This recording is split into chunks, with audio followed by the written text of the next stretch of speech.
देख रहे हैं सत्य हिंदी का 6 बजे का बुलेटिन और मैं हूं आपके साथ कृति सिंह। मिडिल ईस्ट में सीज फायर के बावजूद हालात लगातार बिगड़ते जा रहे हैं।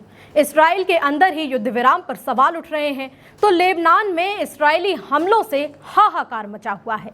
हॉर्मुज में खतरा बढ़ा और तेल के दाम उछल गए, जिससे दुनिया भर के बाजार लाल निशान पर आकर गिरे और इसी संकट में रूस की कमाई भी दोगुनी हो गई है। इस बीच भारत में क्या चल रहा है वो भी जान लीजिए। यहाँ चुनाव का माहौल है, सियासत गर्म है और चुनाव प्रचार के दौरान बंगाल में मोदी वर्सेस ममता की सीधी टक्कर देखने के लिए मिल रही है। ईरान इस्राएल सीज फायर का क्या हाल है और भारत में किस बात पर बवाल है, इन सभी खबरों को जानेंगे इस बुलेटिन में। लेकिन पहले रुख करते हैं 5 बड़ी खबरों का। ईरान से सीज फायर को इस्राएल ने बताया बड़ी गलती। लेबनान पर बोले नेतन्याहू, जहां जरूरी होगा वहां करेंगे हमला। ईरान संकट से रूस की चांदी, तेल से हो गई कमाई दोगुनी। बंगाल में हुमायूं कबीर के वायरल वीडियो से मचा बवाल। असम, केरलम और पुडुचेरी में मतदान, असम में सबसे ज्यादा वोटिंग। इस्राएल में ईरान सीज फायर को लेकर अब देश के अंदर ही से विरोध शुरू हो गया है। इस्राएल के मंत्री अमिचाई चिकली ने कहा है कि ईरान के साथ युद्ध विराम करना एक बहुत बड़ी गलती थी। उन्होंने कहा कि ईरान जैसे देशों को तो पूरी तरह झुकाना जरूरी होता है, तभी स्थायी शांति मिलती है। चिकली ने यह भी कहा कि ये सीज फायर ज्यादा दिन तक टिकेगा नहीं, इसके टिकने की मात्र 50% ही संभावना है। उनके इस बयान से ये सवाल उठ रहे हैं कि क्या इस सीज फायर को लेकर इस्राएल के अंदर ही दो मत बन चुके हैं। भारत में इस्राएल के राजदूत रूवेन अजार ने कहा है, ईरान और अमेरिका के बीच चल रही सीज फायर बातचीत में पाकिस्तान की भूमिका पर कई सवाल उठ रहे हैं। उन्होंने कहा कि इस्राएल पाकिस्तान को एक भरोसेमंद खिलाड़ी नहीं मानता। अजार ने कहा कि अमेरिका अपने कारणों से पाकिस्तान की मदद ले रहा है, लेकिन इस्राएल का साफ लक्ष्य है कि दक्षिणी लेबनान में हिजबुल्लाह का कोई भी ढांचा बचे ना। उन्होंने ANI से बातचीत करते हुए कहा कि हम पाकिस्तान को भरोसेमंद नहीं मानते, अमेरिका ने अपने कारणों से पाकिस्तान की मदद ली है।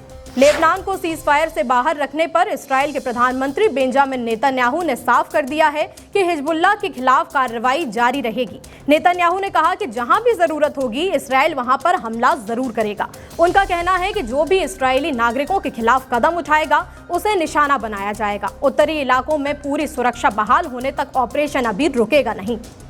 लेबनान में इस्राएल के हवाई हमलों ने भारी तबाही मचा दी है। लेबनान के स्वास्थ्य मंत्री राकान नसेरुद्दीन के मुताबिक बुधवार को हुए हमलों में अब तक 200 से ज्यादा लोगों की मौत हो चुकी है और 1000 से ज्यादा लोग घायल हैं। पहले ये आंकड़ा 182 मौत और 890 घायलों का था, लेकिन जैसे जैसे रेस्क्यू ऑपरेशन आगे बढ़ा संख्या बढ़ती गई। बेरूत समेत कई इलाकों में एक साथ हमले किए गए, जिससे हालात और ज्यादा गंभीर होते जा रहे हैं। मिडिल ईस्ट के सबसे अहम समुद्री रास्ते स्ट्रेट ऑफ हॉर्मुज में अब खतरा और ज्यादा बढ़ गया है।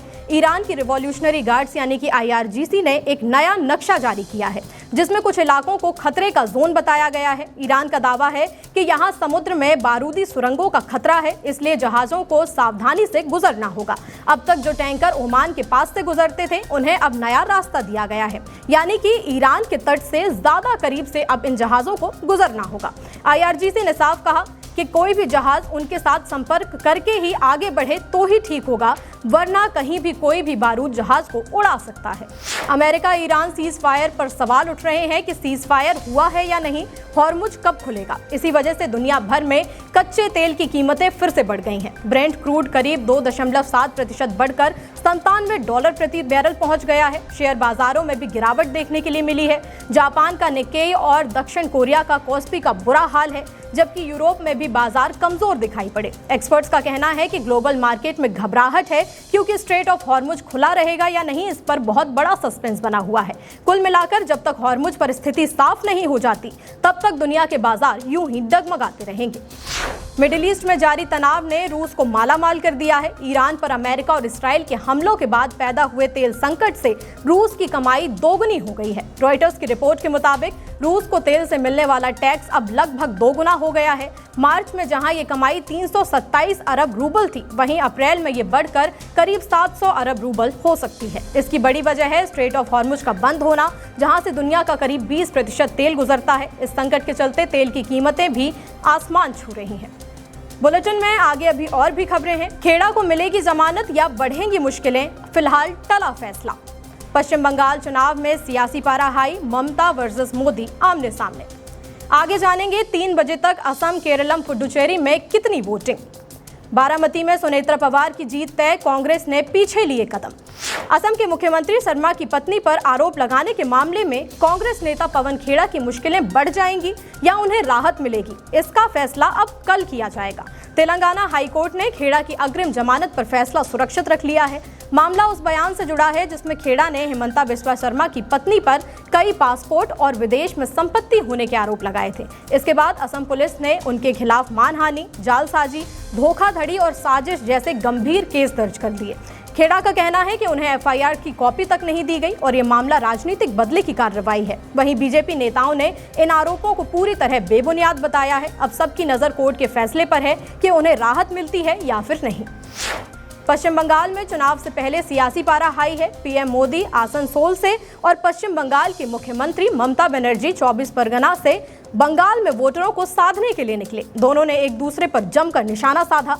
आसनसोल में रैली को संबोधित करते हुए पीएम मोदी ने कहा कि बंगाल में ममता नहीं, निर्ममता हुई है और अब बदलाव होकर रहेगा।